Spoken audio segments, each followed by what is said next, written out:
Next, two parallel sides of a rectangle are being lengthened at the rate of 2 inch per second, while the other two sides are shortened in such a way that the figure remains rectangle with a constant area of 50 square inch. What is the rate of change of the perimeter when the length of an increasing side is at 5 inches? Okay. So, meron daw tayong rectangle, originally ganito, wherein meron daw isang side na humahaba. So, for example, ito na lang kunwari yung side na humahaba. So, humahaba siya. So, kumbaga, theoretically, gumaganito siya. No? Humahaba siya ng ganyan. Okay? Parehas ito humahaba.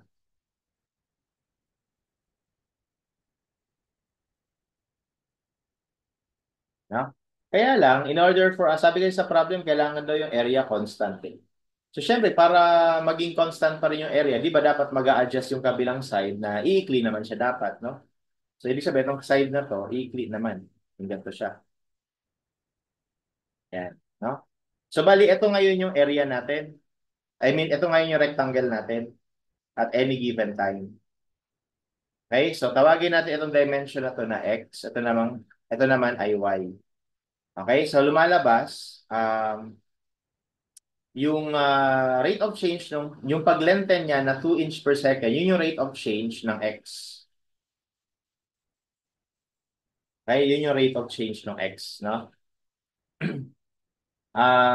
And then, merong rate of change nitong y.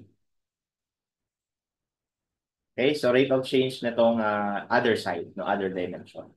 Okay, so ang tinatanong, what is the rate of change of perimeter? So tinatanong niya, derivative ng perimeter with respect to time. Ito yung tinatanong niya.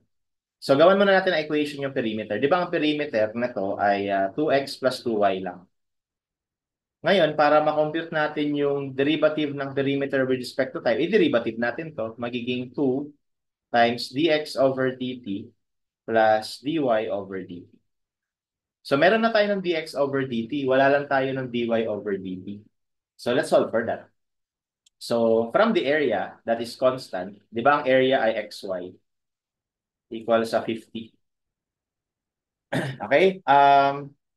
Kuha tayo ng relationship. So, i-derivative natin ito ngayon, no? So, we have dx over dt times y plus, so product rule plus dy over dt times x should be equal to 0. Pag dinerivative yung constant, di ba 0?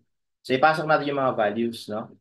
So, ito ay 2, plus ito ay y. Pero sabi niya kasi, when the length of the increasing side is 5 inches, so when x is equal to 5, so ano yung y? Okay? So, kung ito ay 5, masolve mo yung y, di ba? Kasi 50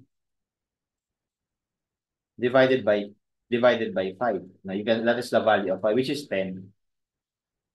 Okay? So, this is 2 times 10 plus, ito yung hinahanap natin, times x na 5. And then from here, we should be able to calculate dy over dt, which should be negative 10, no? Tama ba? 2, 2 times 10, hindi pala, divided by 5. So, negative 4 pala, sorry. Ayan, no? So, ngayon na meron ka na niyan, we can now answer this. So, that is simply 2 times 2 minus 4. Or that gives us negative 4.